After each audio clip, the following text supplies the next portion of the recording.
Hola, hola, hola, bienvenidos, bienvenidas a un nuevo jueves de Raíces de Sefarad.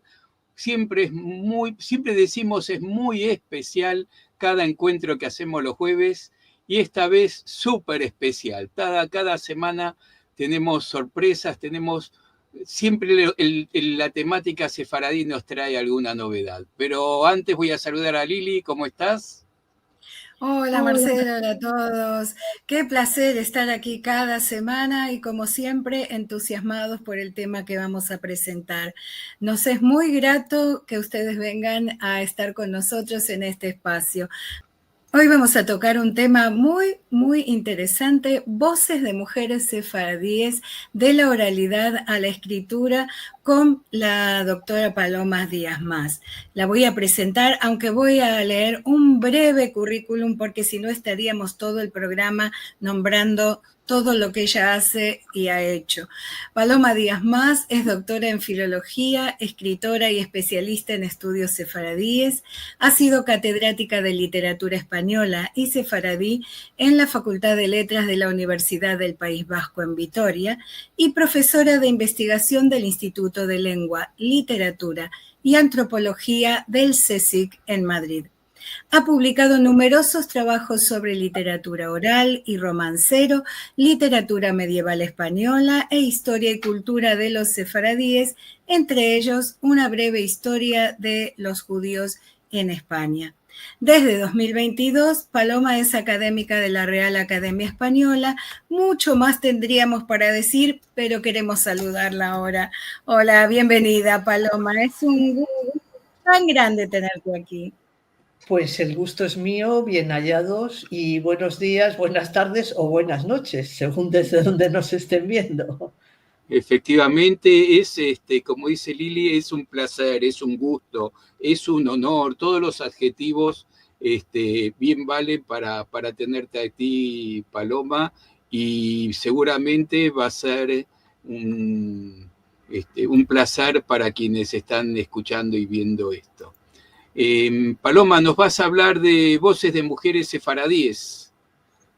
Sí, voy a hablar un poco de cómo las mujeres fueron adquiriendo su propia voz, cómo las mujeres sefardíes fueron adquiriendo su propia voz, partiendo pues, de una cultura fundamentalmente oral, porque las mujeres en la sociedad tradicional no recibían casi formación, hasta que empezó a haber mujeres lectoras, mujeres escritoras y empezaron a hablar ellas con su propia voz. Entonces esa es un poco la evolución que voy a hablar, pues sobre todo en el paso de los cambios que se producen en el paso del siglo XIX al XX y que llegan hasta la actualidad, claro. Excelente. Bueno, te dejamos con la gente y estamos muy atentos a lo que nos digas. Pues el título, como habéis dicho, es Las voces de las mujeres sefardíes, un recorrido de la oralidad a la escritura, y lo que quiero explicar aquí es en primer lugar, hablar un poco del papel tradicional de las mujeres como transmisoras de la cultura oral en la sociedad sefardí. Vamos a hablar sobre todo de las mujeres del antiguo, lo que era el antiguo Imperio Otomano, de Turquía y de los Balcanes, aunque en algún momento puede que mencionemos algo de las mujeres de Marruecos, pero la cuestión es que como hay más literatura de esas zonas del Mediterráneo oriental, pues digamos que tenemos más materiales. También quiero hablar de cómo fue la incorporación de las mujeres sefardíes a la educación y a la cultura letrada desde la segunda mitad del siglo XIX, porque es en ese momento cuando se producen cambios importantes en que las mujeres empiezan a acceder a la educación y a la formación. Claro, para ser lector, para ser escritor hay que saber leer y escribir, por ejemplo. ¿Cuándo y cómo surgen las primeras mujeres escritoras en judeo-español? Porque claro, escritos en judeo-español, en ladino, por hombres, tenemos desde el siglo XVI, desde la época en que las primeras bueno, está formándose todavía el judío español como lengua en la diáspora y ya hay textos escritos, incluso textos impresos que, como sabéis, se escribían en judío español y se imprimían y se escribían también manuscritos en lo que nosotros llamamos aljamía, es decir, la lengua sefardí escrita con letras hebreas. Pero la aparición de las mujeres, las primeras mujeres escritoras, vamos a ver que es muy posterior, de muy finales del siglo XIX. Y luego, ¿qué generaciones hay o se detectan de mujeres escritoras en judeo español? ¿No? Desde las primeras autoras hasta la actualidad. Así que nada menos que todo eso quisiera explicar en el curso de poco más de, no sé, quizá un poquito menos de una hora. Lo primero que tenemos que ver es cuál fue el papel tradicional de las mujeres en el entorno del Mediterráneo, no solo de las sefardíes, en general las mujeres sefardíes del Imperio Otomano vivían en una sociedad oriental, multiétnica y plurirreligiosa, en la cual la mayoría dominante era la musulmana, pero existían lo que se llamaba sistema de milet. Cada milet era una minoría religiosa y tenían su propia organización, incluso su propia legislación para sus asuntos internos. En ese sentido, el sistema del Imperio Otomano cobraba muchos impuestos, consideraba que todos los que no eran musulmanes, pues eran minorías sometidas, pero les daba bastante autonomía para organizarse. Y en esa sociedad, las mujeres en general, de todos los milet, de todas esas minorías religiosas, tenían un poco las mismas características, no es exclusivo de las sefardíes.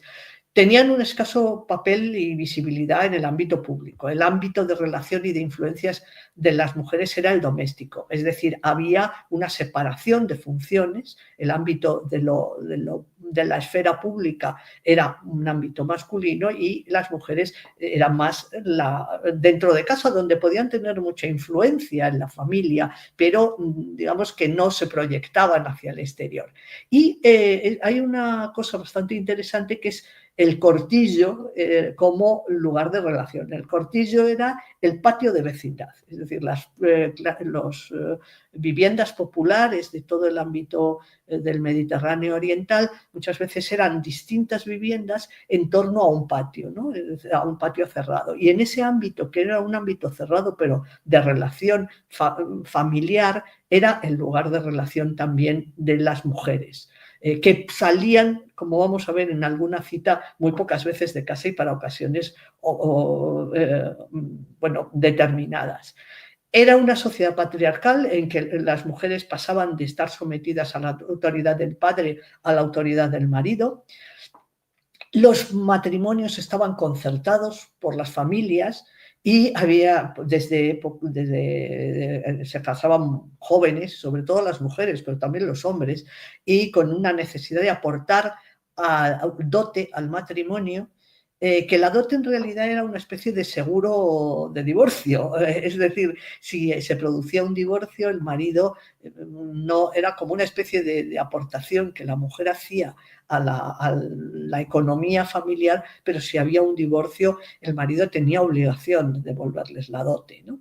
La mujer se integraba en la familia del marido, es decir, cuando se casaba una pareja joven, se iban a vivir a casa de los padres. Eran las típicas familias patriarcales, amplias, en que convivían distintas generaciones y que normalmente la autoridad era la de los mayores y luego las parejas jóvenes estaban un poco, debían respeto y consideración y obediencia incluso a los mayores, ¿no?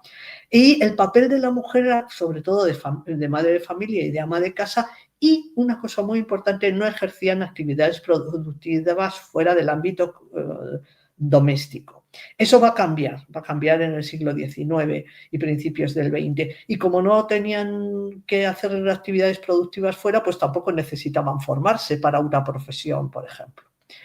Tenemos esta cita que me ha salido un poco recortada, la diapositiva. La cita es de usos y costumbres, de un libro de Mijael Moljo, Usos y costumbres de los sefardíes de Oriente, que se publicó en 1950, pero que lo que describe era un poco la sociedad de finales del siglo XIX, ¿no? Entonces recuerda que, como en toda la diáspora, él habla de Salónica. En Salónica se casaba la muchacha judía cuando todavía era menor, que llegaba a la mayoría era a los 14 años y que el marido podía tener 18, y que las familias se implicaban mucho en casar a sus hijos jóvenes, que no podían elegir marido. Se tenían que someter a las decisiones de los padres, que eran los que concertaban el matrimonio entre familias, y que discutían entre ellos sobre cuál debía ser la dote, el ajuar que debía llevar al matrimonio la mujer, etc. Incluso hay algún canto de bodas en que se suele titular el regateo de las consuegras, que vosotros conoceréis, en que se presenta a dos consuegras, la madre del novio y la madre de la novia, que regatean a ver qué le das a tu hija. Pues le doy tal cosa, le doy tal cosa de ropa, le doy tal collar, le das poco, etcétera, ¿no? Entonces eso refleja una práctica en realidad.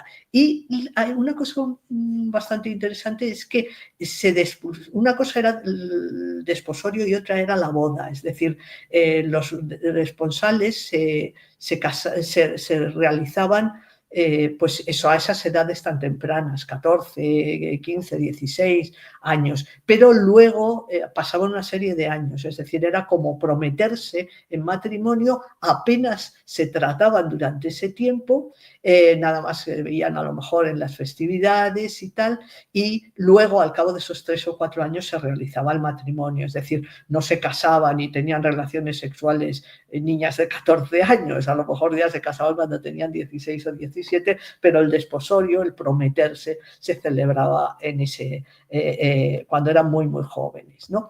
Entonces, claro, las mujeres también tenían un papel no solo en la sociedad en general, sino como mujeres judías. Y ahí sí que era muy importante el papel de las mujeres en la práctica religiosa doméstica y en la transmisión del judaísmo a través de la familia.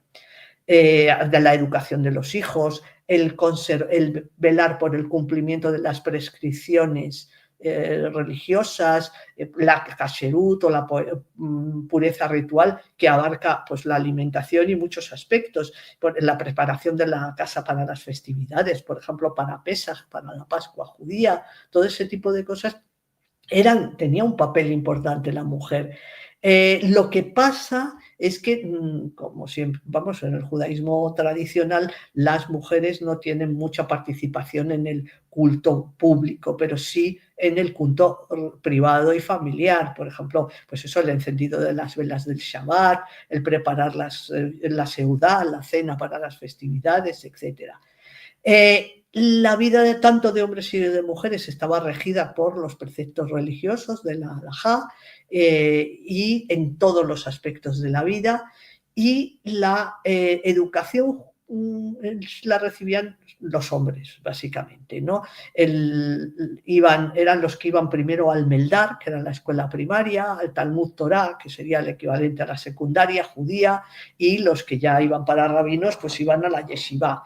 Las mujeres en general no recibían formación, salvo algunas mujeres, por ejemplo, que sobre todo hijas de rabinos, que recibían enseñanzas en casa, o bien por dentro de la familia, o bien con maestros que venían a casa a enseñar a los niños de la casa y a las niñas también. Y digamos, a esas clases particulares se unían las niñas, pero las niñas hasta el siglo XIX no iban bien avanzado, hasta casi la segunda mitad del siglo XIX no iban a la escuela. Entonces, esto aquí lo cuenta también Mijael Moljo en sus usos y costumbres de los sefardíes de Salónica. Él se centra en Salónica, pero eso se podía hacer extensivo a muchas otras zonas. Habla de que tenía que hacer una serie de obligaciones, no tenía que cumplir los deberes religiosos diariamente, ni de ir a la sinagoga, que solo iban a la sinagoga en festividades solemnes, que también la religión marcaba la forma de vestir, el llevar la cabeza cubierta, etcétera, y que solo salían en caso de necesidad, para visitar a enfermos, para consolar a una familia que estuviera de luto, para asistir al parto de una vecina, porque claro, las mujeres parían en casa. La medicalización de la medicina, del parto, es una cosa pues de muy avanzado el siglo XIX, o de más bien entre los sefardíes de los principios del XX, ¿no? Y bueno, asistían a las festividades y todas familiares y todas esas cosas, ¿no? Entonces, claro, eso no quiere decir que las mujeres no tuvieran cultura. Tenían la suya. No tenían mucha cultura escrita, con mucho acceso a la cultura escrita, con la excepción de estas mujeres, sobre todo hijas de rabinos, pero mantenían una cultura de transmisión oral que se transmitía por eso de la oralidad a la escritura, ¿no? Se titula esta conferencia, porque mantenían una cultura de transmisión oral. Para empezar, son las que preservaron la lengua sefardí hasta más tarde, es decir, las últimas encuestas de campo, tanto para recoger muestras de romances y canciones como de la propia lengua sefardí, las informantes más activas y más conocedoras de esa tradición eran las mujeres, porque habían preservado en el ámbito doméstico tanto la lengua como una literatura vinculada a ella. Por supuesto, tenían una transmisión oral de los conocimientos necesarios para mantener las normas de pureza ritual en la casa, y luego una serie de saberes tradicionales que iban desde la medicina natural, popular, remedios para curar enfermedades en casa, por ejemplo. Hay que tener en cuenta que en el ámbito popular, cuando la gente estaba enferma, procuraba curarse como sea y no solía ir al doctor o los médicos, pues bueno, en caso de mucha necesidad. La gastronomía, todavía hoy en día en las familias sefardíes, la conservación de los saberes gastronómicos, de la preparación de los platos tradicionales, es un rasgo identitario muy importante. Cuestiones como la costura y las labores, y en el ámbito de lo verbal, digamos, es muy importante la preservación de la sabiduría popular a través de los refranes, que eso era común a hombres y mujeres. El judío español se utilizaban en la lengua común y en el diálogo habitual muchos refranes que además a veces podían adquirir distintos sentidos según el contexto y según lo usasen hombres o mujeres. Hay algún estudio muy interesante sobre cómo usaban los hombres el mismo refrán y las mujeres, y significa una cosa un poco distinta. Y luego cosas como la literatura de transmisión oral y la música tradicional, las romanzas, las cantigas, las canticas, que no era un patrimonio tradicional,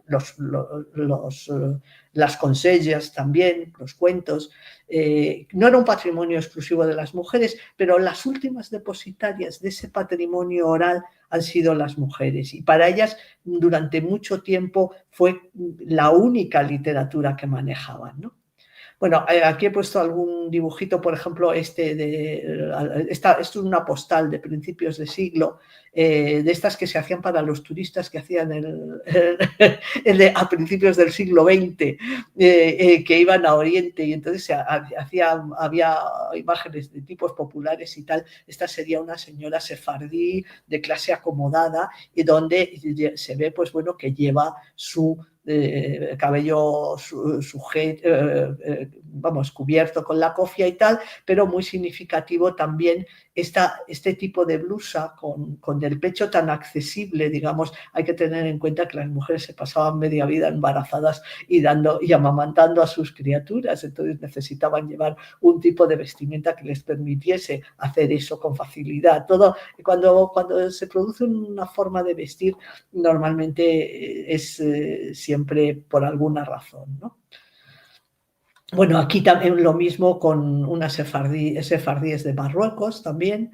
Y bueno, he puesto este traje, que es el traje típico de berberisca o de paños, del traje de novia sefardí de Marruecos, que muchos conocerán, ¿no? Volviendo a usos y costumbres de Moljo, pues insiste en que a mediados del siglo XIX todavía no había escuelas para niñas, ¿no? Que la mujer no tenía que aprender la lengua hebrea porque no participaba en el culto sinagogal y por tanto, dice, la mujer judía estaba desprovista de toda instrucción laica y religiosa. Pero se empiezan a producir cambios. Para empezar, empiezan a implantarse escuelas occidentales en ciudades del Mediterráneo oriental. O sea, en Turquía, en los Balcanes, y luego también vamos a ver en Marruecos, etc. Son las primeras. Son escuelas que en general son para todo el mundo, no son para los judíos, pero son los hijos de familias judías, normalmente al principio acomodadas, empiezan a mandar a sus hijos y también a veces a sus hijas.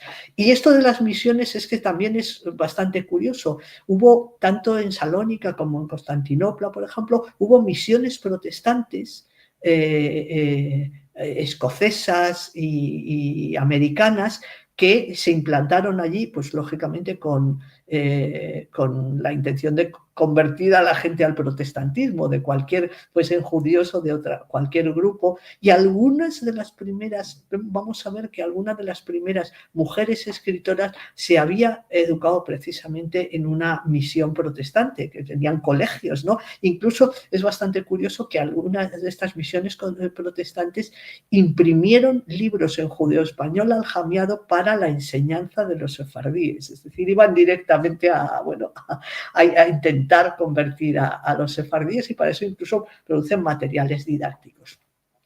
Pero lo más importante, en el cambio fundamental, fue la fundación de la Alianza Israelita Universelle en París en 1860. Son un grupo de judíos emancipados franceses que ven un poco la necesidad de formar a sus correligionarios de los países que entonces se consideraban Oriente, entendiendo por eso, pues sí, el Mediterráneo oriental, Oriente Medio, pero también del norte de África hasta Marruecos, ¿no? Entonces fundan esa Alianza Israelita Universelle que está destinada a la formación de los judíos en varios aspectos, la formación intelectual, pero también la formación profesional, en profesiones y que les pudieran hacer. La idea es que se incorporen a la vida moderna, que adquieran formación. Y entonces, en pocas décadas, llegaron a fundar 120 escuelas en los países del Mediterráneo. La primera, la más antigua, en Tetuán, en 1862. Y entonces, ahí, claro, eso sí que eran escuelas dirigidas a los judíos, porque aunque también estudiaban niños no judíos. Y entonces las escuelas de la Alianza Israelita Universal van a ofrecer una enseñanza moderna para niños y niñas, y va a haber escuelas mixtas y las niñas van a empezar a formarse estudiando materias modernas, ¿no? Geografía, historia, matemáticas, y también adquirir formación profesional, ¿no? En determinadas profesiones bastante concretas, pero que suponen un cambio. Luego también, cuando se desmembra el Imperio Otomano y surgen los estados nacionales en los Balcanes, claro, los sefardíes son una de las minorías de Serbia, de Bosnia, de Grecia, de Bulgaria, etc. Y entonces se incorporan al sistema educativo general. Eso va en detrimento del uso del judeo español, porque claro, la enseñanza en esos países es en la lengua nacional, pero supone también un acceso a la modernización, ¿no? Y luego, como consecuencia de eso, cultura sefardí se occidentaliza con un gran peso sobre todo de la cultura francesa, y también hay que mencionar la Universidad de Viena, ¿no? Donde sefardíes de los Balcanes, sobre todo de familias acomodadas, iban a estudiar, ¿no? Bueno, aquí tenemos unas encantadoras niñas de las escuelas de la Alianza Israelita Universal de FED de los años 50, pero bueno, hay muchas fotos también de esto, de cómo se daban, por ejemplo, deportes y cosas por el estilo, ¿no? en estas escuelas. Claro, ¿cómo afectan esos cambios? Bueno, para empezar, acceden por primera vez a la educación reglada, a las escuelas occidentales, y eso significa que adquieren esa cultura, pero también nuevas costumbres. Empiezan a vestirse a lo que se llama a la franca, ¿no? A la occidental, tanto hombres como mujeres. Se crean un nuevo tipo de relaciones sociales. Empiezan las mujeres formadas a ejercer un trabajo remunerado, que eran como maestras, como secretarias, como telefonistas, como costureras, como dueñas de pequeños comercios, y al mismo tiempo surge una clase obrera sefardí en la que hay mujeres trabajadoras, porque por ejemplo en Salónica una de las cosas que había muy importantes eran las fábricas de tabaco, que exportaban tabaco a todo el mundo, o sea, los llamados cigarrillos turcos, que a veces salen todavía en las películas de los años 50, pues eran sobre todo muchos fabricados en Salónica, y las labores de tabaco siempre ha tenido, como son labores delicadas que requiere manejar las hojas de tabaco con cuidado y tal, tenían desde siempre muchas mujeres trabajadoras, muchas obreras, ¿no? Y entonces, por ejemplo, en Salónica había muchas mujeres obreras que trabajaban en las fábricas de tabaco. En todo caso, todo eso, ese acceso al trabajo, produce una mayor visibilidad pública de las mujeres, un nuevo papel de las mujeres, más allá del de amas de casa y madres de familia, y entonces las mujeres se empiezan a reivindicar su capacidad de decisión. Quieren elegir marido, quieren que se limite la dote para casarse, porque a veces era un problema. Había mujeres que no se podían casar porque su familia no tenía dinero para darles una dote, y sobre todo las familias que tenían varias hijas, era un tormento realmente, porque si eran familias modestas, hay incluso un coplero impresor de Salónica, Jacob Abraham-Yonah, que escribe poemas sobre los problemas que tiene para casar a sus hijas, porque resulta que no tiene dinero para darles dote a todas, y sin dote no se podían casar, ¿no? Luego empiezan a tener más actividad pública, más independencia económica, y una cosa muy importante, la mayor participación en los asuntos de la comunidad judía. No hay mujeres dirigentes de la comunidad judía todavía en el siglo XIX, principios del XX, pero empieza a surgir una forma de participar en la vida comunitaria, que es a través de asociaciones femeninas con fines benéficos y caritativos. Es decir, es a través de la beneficencia cuando las mujeres empiezan a tomar voz en las comunidades judías, ¿no? Y entonces empiezan a organizarse para atender a los pobres, para organizar incluso actividades pues de recolectar fondos para fines benéficos y tal, y eso les supone a ellas organizarse y ser también más visibles en el seno de sus propias comunidades, ¿no?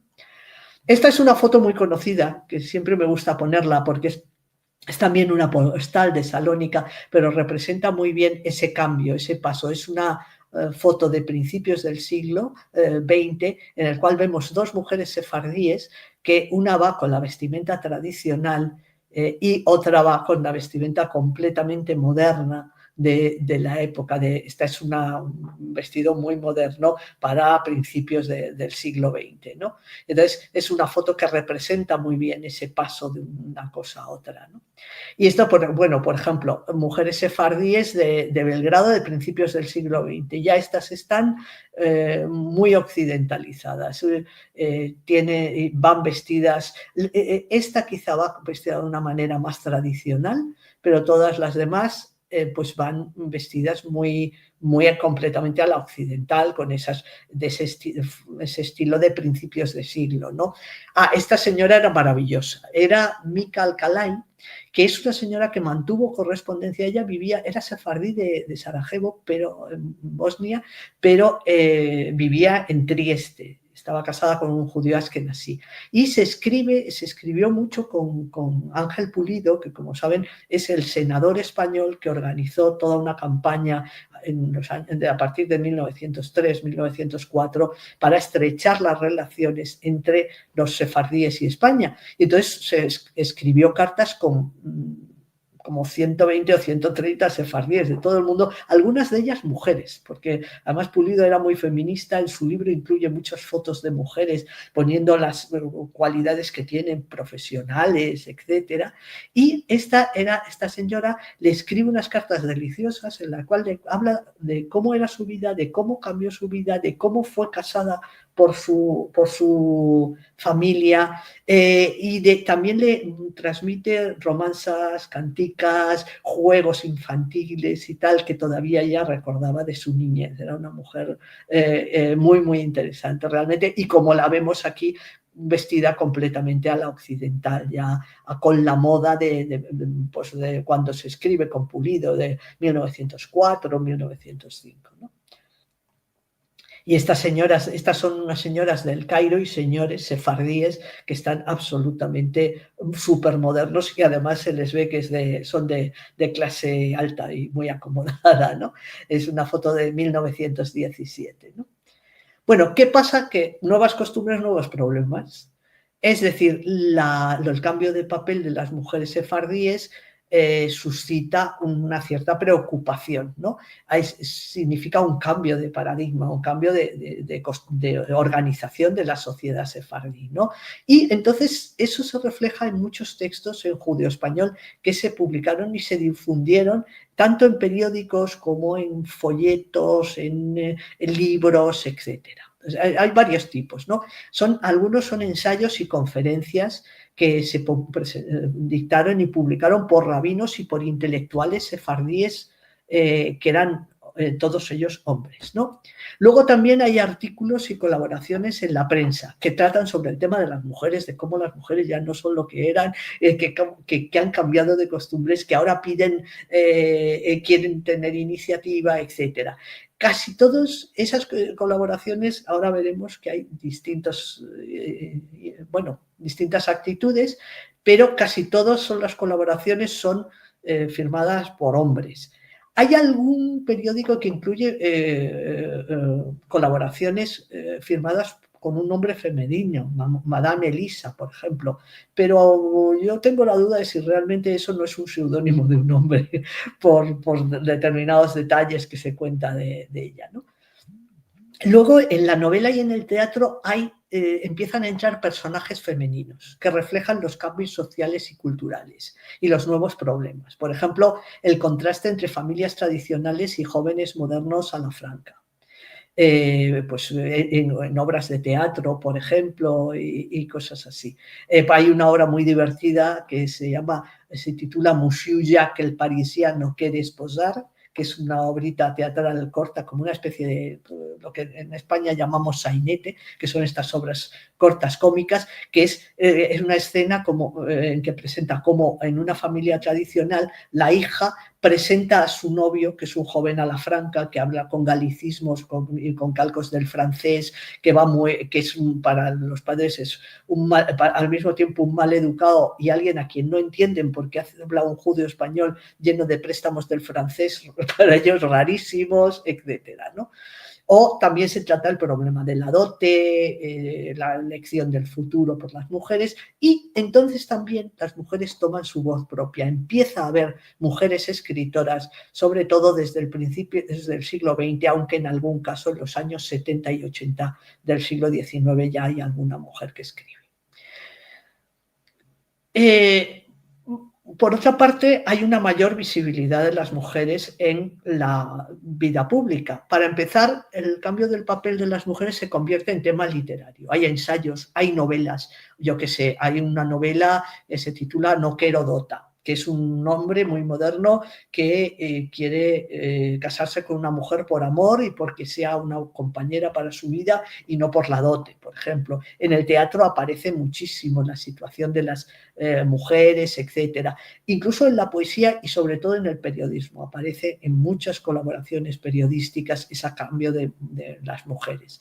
Porque hay que decir que el periodismo, desde mediados del siglo XIX y sobre todo en las primeras décadas del XX, el periodismo en judeo-español se desarrolló muchísimo. Hay más de 200 cabeceras de periódicos documentadas, y entonces el periodismo no solo daba noticias, no solo daba opinión, sino que daba mucha más información sobre muchas cosas, como vamos a ver.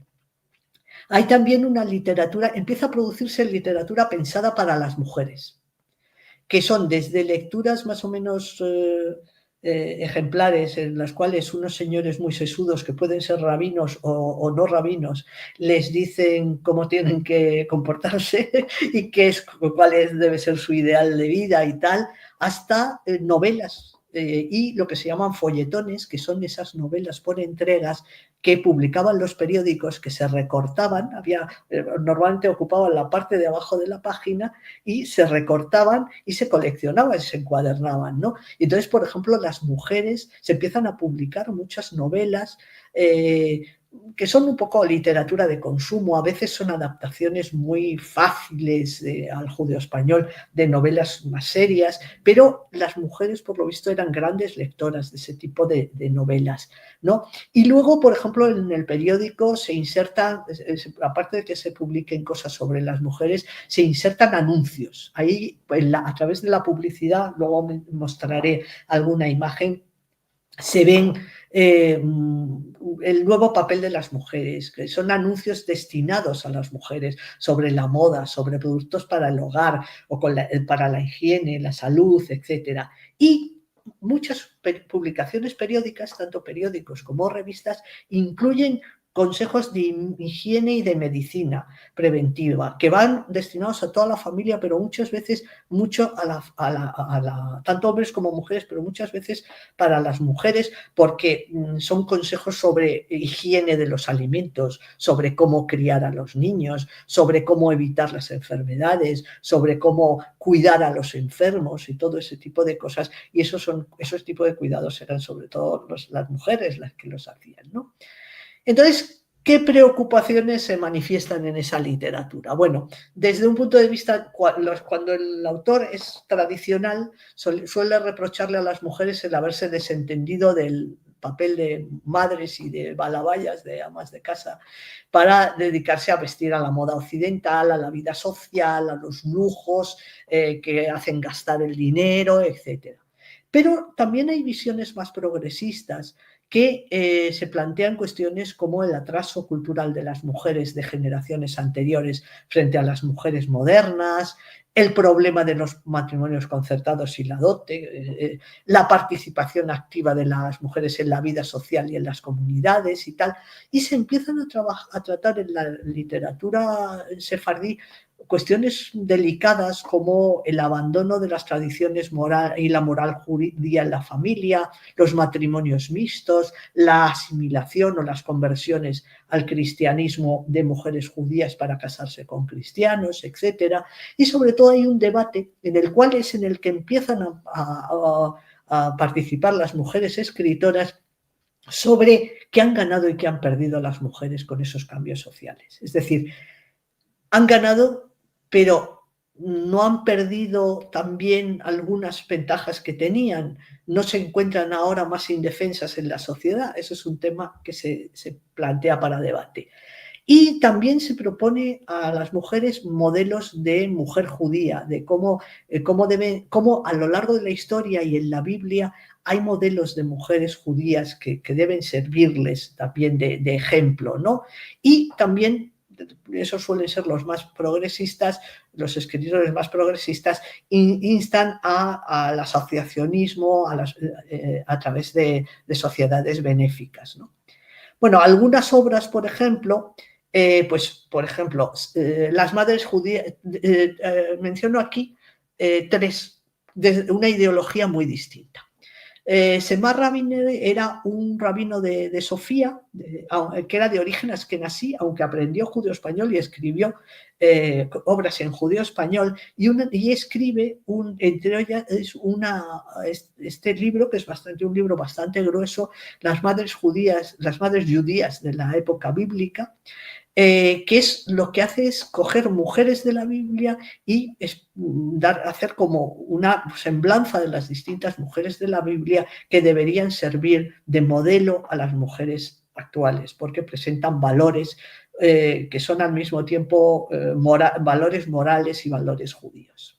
Entonces eso es desde un punto de vista rabínico. Luego este otro, Abraham Shmuel Recanati, este era un sionista, un líder sionista de Salónica, que de hecho en 1934 emigró a Palestina, entonces Palestina, y publicó, pero en 1911 había publicado este ensayo por la pureza de la familia judía, en que insta a las mujeres sefardíes a conservar las tradiciones judías en el seno de la familia y condena las nuevas costumbres profanas y occidentales. Es decir, no está en contra, por ejemplo, de la formación de la mujer y tal, pero considera que la mujer tiene una responsabilidad en la conservación del judaísmo en la familia, ¿no? Y luego tengo este otro, David Fresco, que este era mucho más progresista, un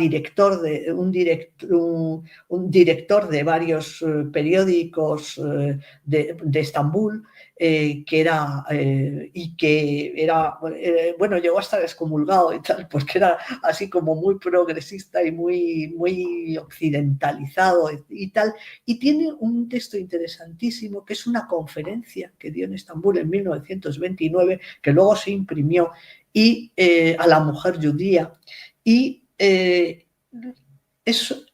invita a las mujeres sefardíes a instruirse, a conocer la historia del pueblo judío y la historia universal, y a organizarse ellas también en asociaciones benéficas, ¿no? Entonces esa es otra actitud. Desde tres ideologías muy distintas, en realidad están tratando los mismos temas, ¿no? Bueno, he puesto aquí algunas imágenes. Esto es un folleto muy interesante que publicamos Marina Ginona y yo. Es un folletito de una asociación benéfica de Salónica, que publica en 1916 este folleto para, digamos, hacer publicidad de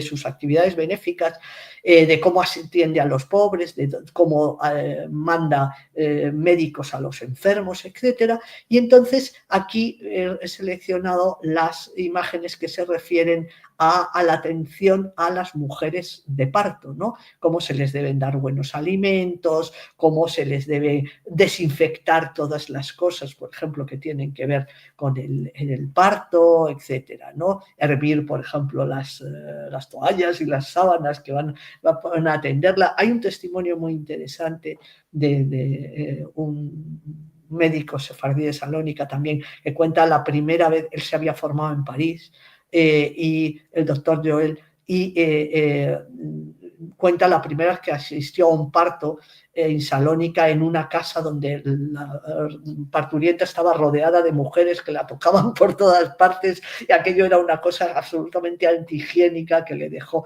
completamente horrorizado, ¿no? Entonces hay un cambio también en la atención a las mujeres en el parto, ¿no?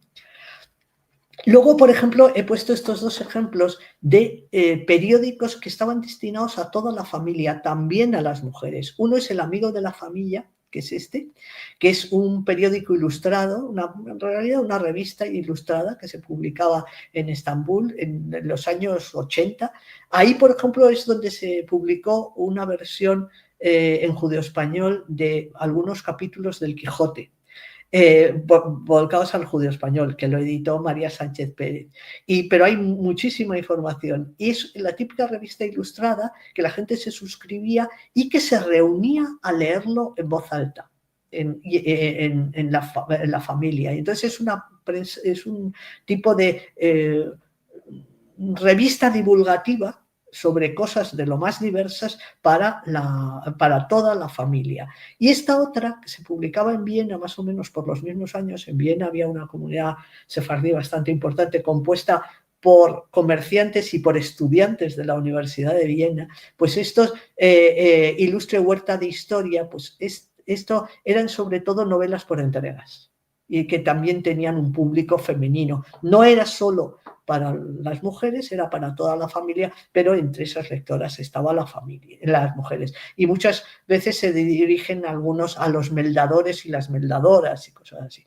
Y luego estos son ejemplos de anuncios de ropa, por ejemplo, de 1911 y 1905, que están, además es muy significativo porque esta de 1911, esta de Salónica, está en una página que la parte de abajo está recortada y es que venía un folletón. Entonces, abajo publicaban la novela para que la gente la recortase y la leyese y qué casualidad que encima ponen un anuncio de ropa femenina, porque seguramente la mayoría de las lectoras que recortaban ese novela por entregas para coleccionarla eran también mujeres, ¿no?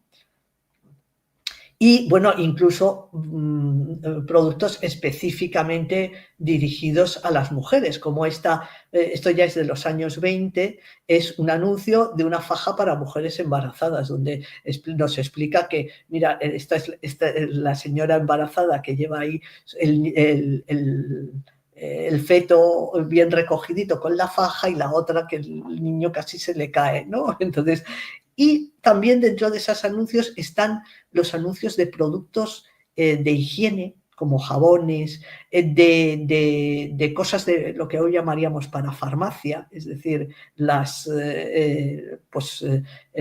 cosas de este es un vino tonificante y este es una emulsión también hecha de aceite de hígado de bacalao, como se puede ver en era internacional, ¿no? Se vendía en todas partes. Y esos anuncios van dirigidos también a toda la familia, pero mucho a las mujeres.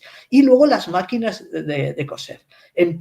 También hay mujeres que trabajan en su casa, que se compran una máquina de coser y se convierten en costureras. Y eso es un cambio. Puede parecer que la labor de coser es muy femenina, pero en el Mediterráneo oriental las sastres eran hombres.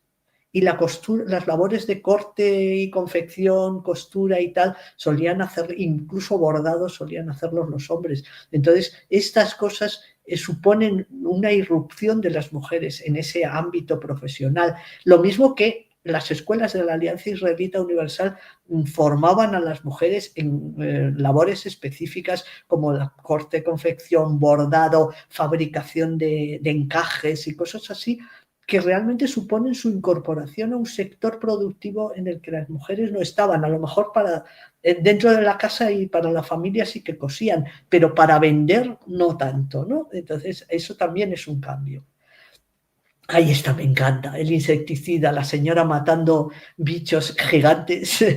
Hay que tener en cuenta que uno de los problemas en estos lugares donde además la mayoría de las casas eran de madera, había un clima húmedo, etcétera, pues eran los insectos. Entonces, un ejemplo moderno es esta señora magníficamente vestida a la moda de los años 20, principios de los 30, matando moscas a cañonazos. Literalmente caen toda clase de bichos mientras les echa el insecticida, ¿no? O sea, evidentemente el anuncio va dirigido a mujeres, porque es que es una mujer, ¿no? Y luego este periódico, El Juguetón de Estambul, que es un periódico interesantísimo, que empieza a publicar estos grabados ya muy descocados de mujeres, que son grabados en realidad de grabadores turcos, a los cuales luego les ponen unos pies, o sea, una especie de texto abajo que normalmente no tiene mucho que ver con el original. Pero claro, ahí vemos la moda, las distintas formas de relación, lo mismo que aquí.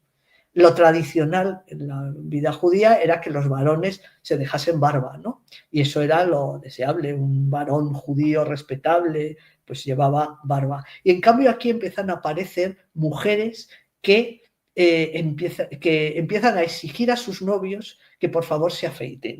Entonces, estas son anuncios cuchillas de afeitar. Entonces aquí está muy contenta porque el novio ya se ha afeitado, y en cambio esta le rechaza porque, bueno, hay que ver que la cantidad de pelos que tiene. Entonces, es claro, son otro tipo de relaciones entre hombres y mujeres, unas relaciones mucho más modernas, mucho más de contacto físico, cosa que antes, bueno, en la vida tradicional, ¿no? Y la idea de vestir y de arreglarse a la manera occidental, ¿no? ¿Qué pasa con las mujeres escritoras?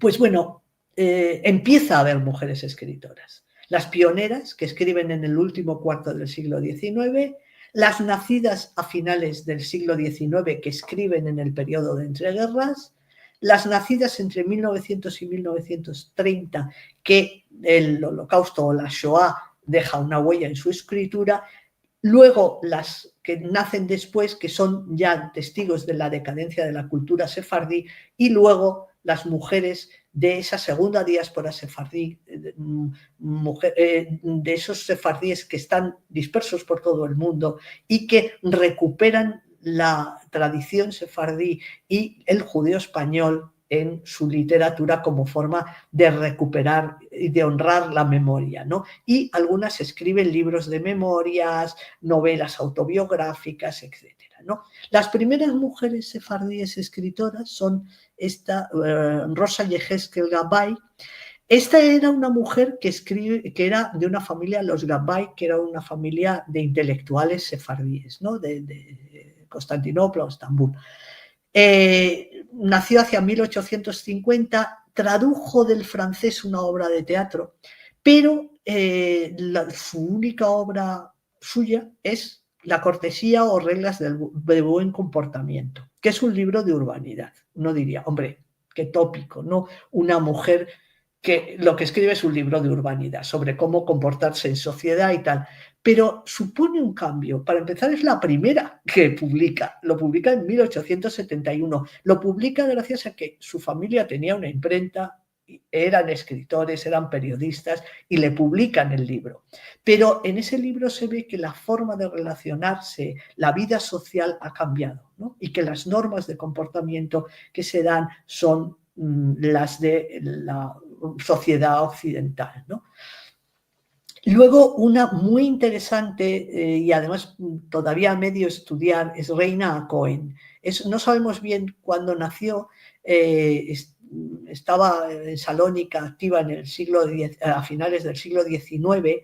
Es una mujer que es esta que se formó en la Escuela de la Misión Protestante de Salónica. Ella estudió con los protestantes y entonces realmente todo su pensamiento tiene una cierta mezcla de la tradición judía, pero al mismo tiempo de una mujer un tanto mística también, pero también con influencias de la cultura cristiana, ¿no? A través de la escuela protestante en la que se había formado. Tiene un comentario del libro de Daniel que está inédito, tiene una autobiografía, pero lo que también, o sea, se están estudiando de hecho sus obras, pero sobre todo lo que publicó son 2 folletitos, Las muchachas modernas, una buena lisión a ciertas muchachas de nuestra época por quitarlas del camino yerado, y otra por los modernos, un razonamiento contra la mansebés de nuestra época. Es decir, lo que critica ahí desde un punto de vista bastante conservador es la modernización de la vida de las mujeres. O sea, ella está convencida de que realmente con los tiempos modernos, con la posibilidad de elegir pareja, de enamorarse y todo eso, las mujeres han perdido, están más indefensas, están más en manos de cualquier desaprensivo que quiera aprovecharse de ellas, y les invita a volver a una vida más tradicional. O sea que realmente el hecho de que sea una mujer escritora de las pioneras no significa que fuera, o sea, es avanzada porque escribe y expresa su opinión, pero su posición es bastante conservadora, ¿no? Y luego hay, por ejemplo, ya pasamos a la siguiente generación, que son la escritora más importante de esta siguiente generación del periodo de entreguerras es Laura Papo, que firmaba como Bojoreta, o sea, hermanita mayor, perdón, Y publicó muchísimo, publicó artículos, cuentos y poemas en revistas judías de Sarajevo como Yebreski Glass, la voz judía, o Yebreski Zivot, mirada judía.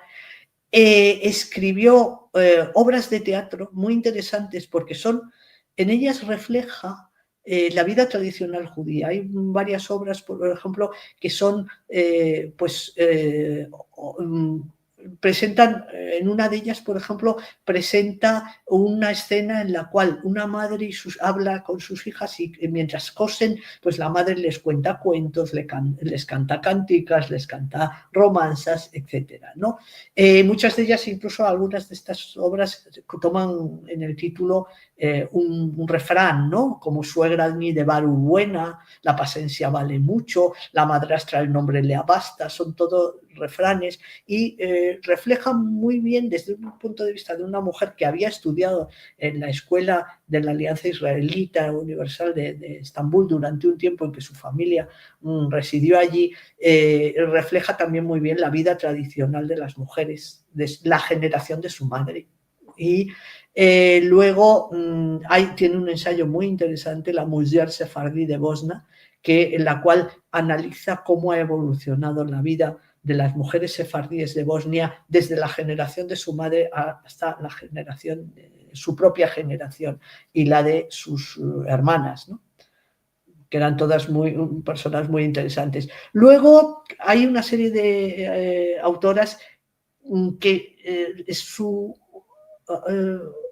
biografía y su escritura está marcada por la Shoah, aunque no todas la vivieron de cerca. O sea, por ejemplo, Yima Nahat Kamji, que era, parece que se llamaba Angelina Sasson, de soltera, nació en Sarajevo, se casó con Obadia Kamji, que era el director del judaísmo sefardí y el presidente de la Federación Sefardí Mundial, y se escribió cuentos. O sea, cuando se va a París,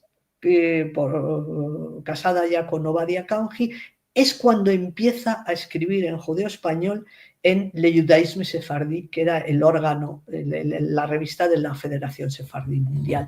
Y entonces empieza a contar cuentos, empieza a recordar su infancia en Sarajevo y empieza a escribir cuentos, a recopilar el folclore, a recopilar incluso recetas de cocina, etc. Luego Esther Morgués es otro caso completamente distinto. Era una señora de Esmirna que escribió en el periódico Shalom de Estambul, que tiene un libro de poemas profanos, pero que era al mismo tiempo una mujer religiosa y que es un caso excepcional de mujer darshanit, que predicaba en la sinagoga. Esta no vivió el Holocausto, pero fue testigo desde fuera porque vivía en Turquía y ahí los judíos no fueron perseguidos, ¿no? O por lo menos no fueron deportados, ¿no? Y luego esta buena Sarfati Garfinkel y Yamila Angela Kolonomos son dos casos muy parecidos en lugares distintos. Son mujeres que se unen a la resistencia.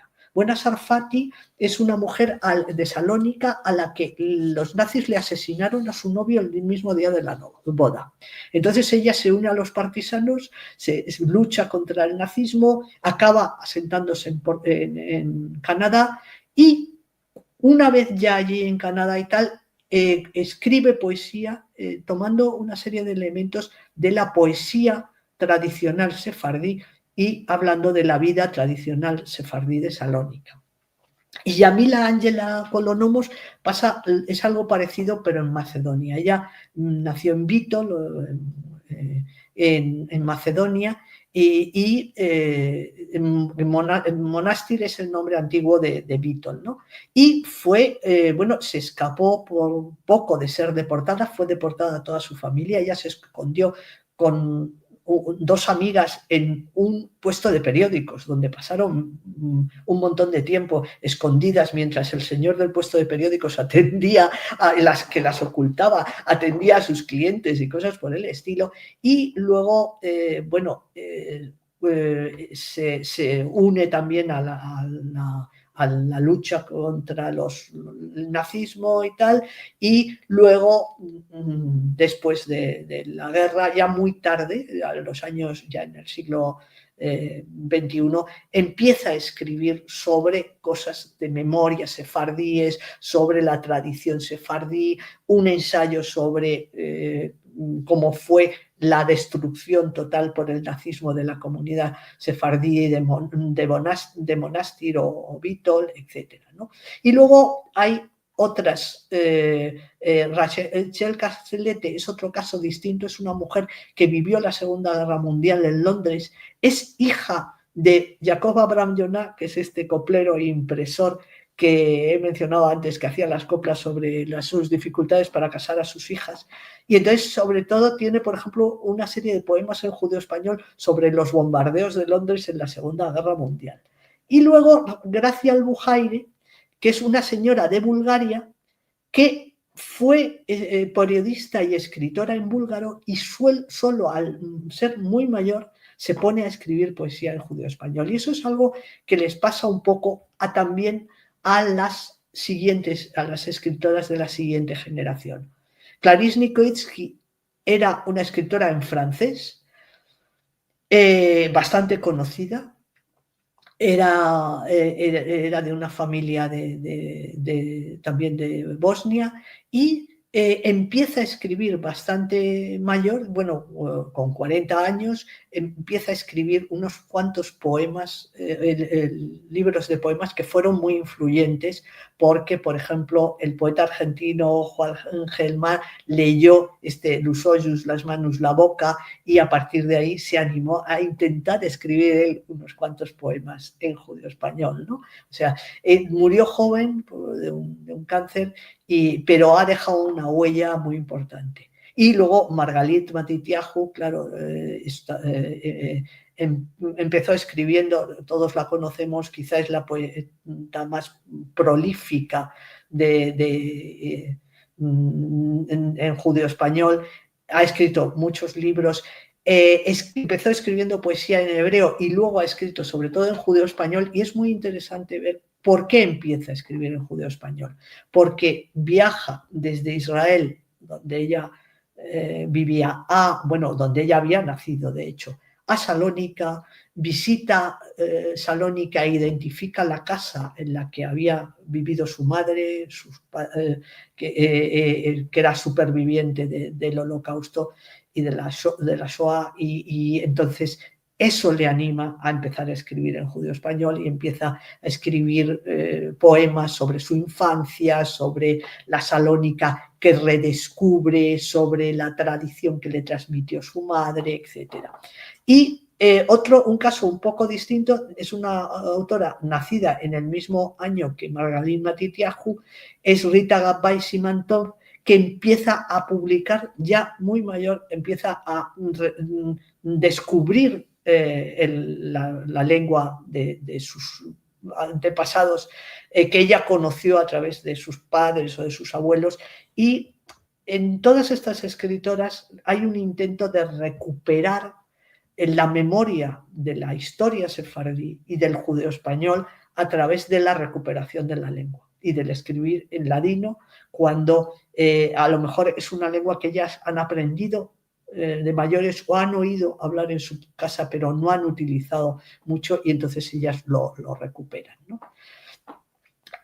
Bueno, casi para terminar, en principio lo que hay, la línea, ahora mismo creo que hay más escritoras en judeo-español, en ladino, que escritores, y casi todas se plantean escribir en ladino como forma de reivindicar la cultura de sus orígenes y de preservar la memoria, aunque no sea su primera lengua, porque muchas se han educado en otra lengua, hacen un esfuerzo por recuperarlo y revitalizarlo. Incluso algunos no la aprendieron de sus padres, sino de personas de generaciones anteriores, y cultivan sobre todo ¿qué géneros? La poesía, los libros de memorias, las novelas autobiográficas en las que se recrea la historia familiar, y el ladino o judeo-español aparece a veces incluso de forma esporádica en las las novelas, ¿no? Para dar una pincelada de cómo hablaba un personaje o para recordar cómo hablaba la gente de generaciones anteriores. Y esto es todo lo que rápidamente quería decir. Quizá me he alargado un poco, pero bueno, es que había muchas cosas que contar. Había muchas cosas, claro que sí. Maravilloso el material y la explicación. Es muy importante el periodo de las mujeres porque en el pensamiento popular parecía que no existían, ¿no? Inclusive hasta estos días muchos no deben saber que estas mujeres escribieron, a nivel popular, no de estudio, quiero decir. Una pregunta, después podemos hacer alguna más, pero ¿por qué no está incluida, por ejemplo, Matilda Cohen-Sarano? Bueno, es que claro, hay muchas, claro. Hay muchas.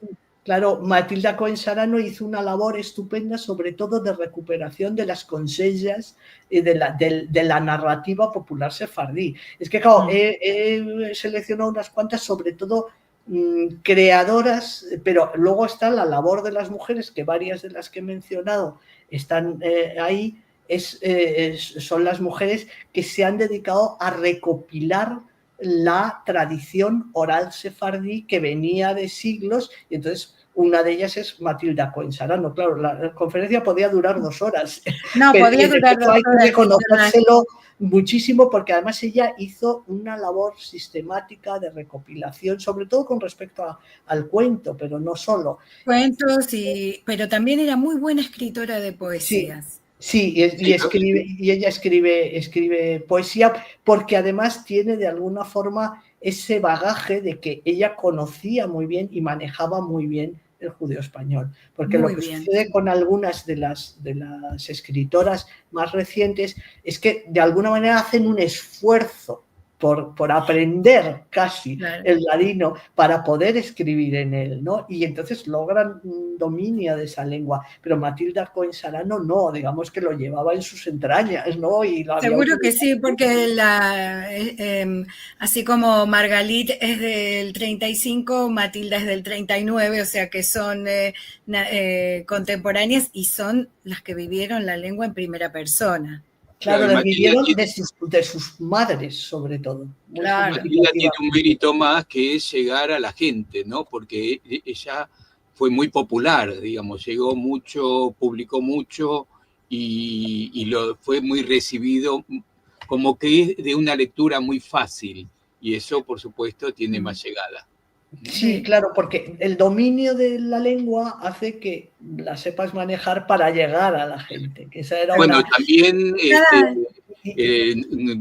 Clarice Nikolsky, también el hecho cuando empezó a musicalizarse sus poemas, que lo hizo Nina Roth, también empezó a llegar a un público que de otra forma no hubiera llegado. Que de otra forma no llegaba, claro. Es una cosa parecida a lo que ha pasado con algunos poetas españoles, que realmente, por ejemplo, Antonio Machado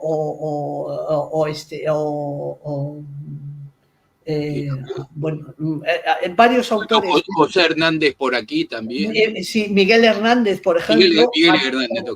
Miguel Hernández han sido fueron muy popularizados por Joan Manuel Serrat. Y entonces ahora la gente se conoce los poemas de Miguel Hernández y de Machado, de Antonio Machado, más por haberlos oído cantar a Serrat que por haberlos leído.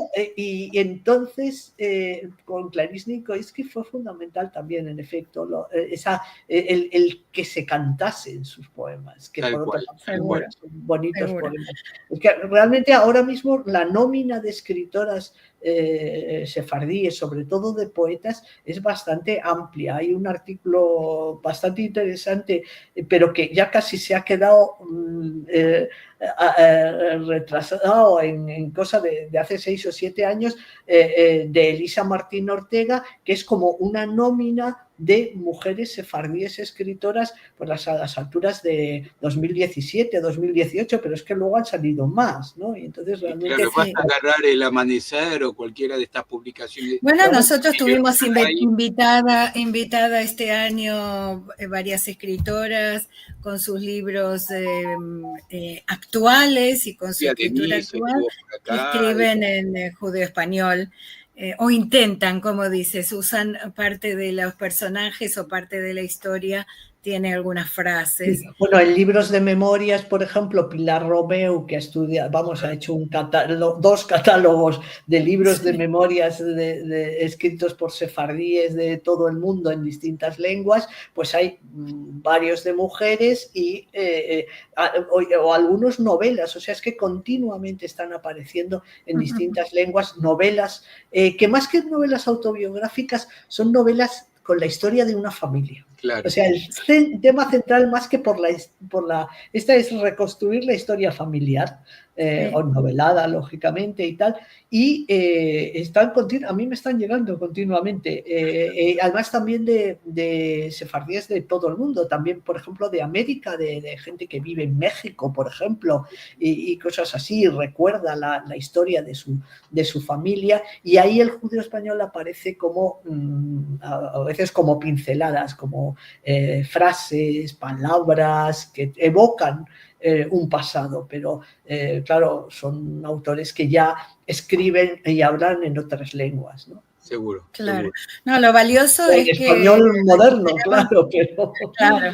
Lo que recuperamos aquí es todo aquello de lo primero, ¿no? Del pasaje de la mujer dentro de la casa, con un trabajo restringido solamente al cuidado de los hijos, de la casa y de las tradiciones judías dentro de la casa, y ese pasaje al exterior. Claro, es el momento de transición, claro, no me ha alargado hasta ahora porque es que... No, mucho para hablar tenemos, pero, bueno, pero por suerte...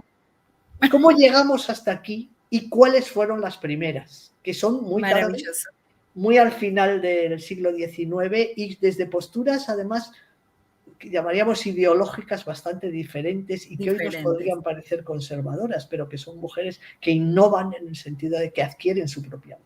Lo único que no estuvo muy bien... Cada una de estas podríamos hablar toda una conferencia más, seguro. Decía que lo único que no estuvo muy bien es eso de afeitarse.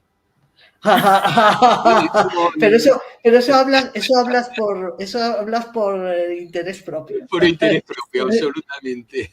A todo esto, las hojas de afeitar estas de Basatis que hemos visto son de la familia de una familia sefardí que luego se asentó en Barcelona. Y es la familia de Luis Bassat, que es un publicista. Sí, claro. Sí, lo conocemos bien. Son sus antepasados. La fortuna de la familia en sus orígenes viene, viene de la fabricación de esas cuchillas de afeitar cuyos anuncios hemos visto. Mira, tenemos que traerlo a él aquí a que nos cuente su historia porque tiene mucho para contar. Él ha sido quien hizo, por ejemplo, la inauguración de las Olimpiadas. Sí.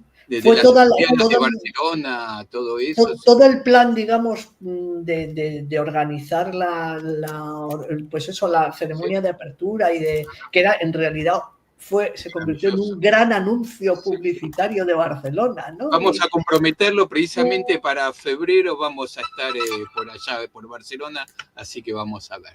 Bueno, Paloma, la verdad que como decíamos al principio, no hay adjetivo que alcance y ahora sumado a tu charla, ya tenías todos los adjetivos antes y agregamos también esto de que nos trajiste la historia viva de cómo llegamos hasta aquí, no solo cómo llegaron las mujeres, cómo todos llegamos hasta aquí. Así que infinitas gracias. Tenemos seguramente, como dijimos al principio, por cuestión de horario es un programa grabado, pero sabemos que algunos de nuestros asiduos concurrentes a Raíces de Sefarad van a preguntar sobre libros. Bueno, con solo poner Paloma Díaz Mas van a encontrar en internet libros, el modo de comprarlos, artículos y muchas más cosas para satisfacer la curiosidad que se despierta cuando uno conoce un tema tan atractivo. Y si hay alguna pregunta o algo, póngala también en el chat, que después se la hacemos llegar a Paloma y de alguna forma la respondemos. De acuerdo, pues muy bien. Y muchísimas gracias Muchas por vuestra gracias. hospitalidad. Bueno, nos vamos. Gracias.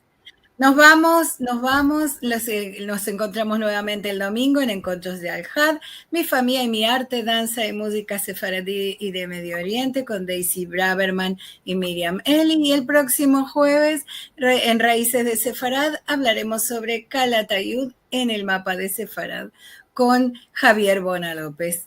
Muchísimas gracias a todos y nos vamos. Adiós.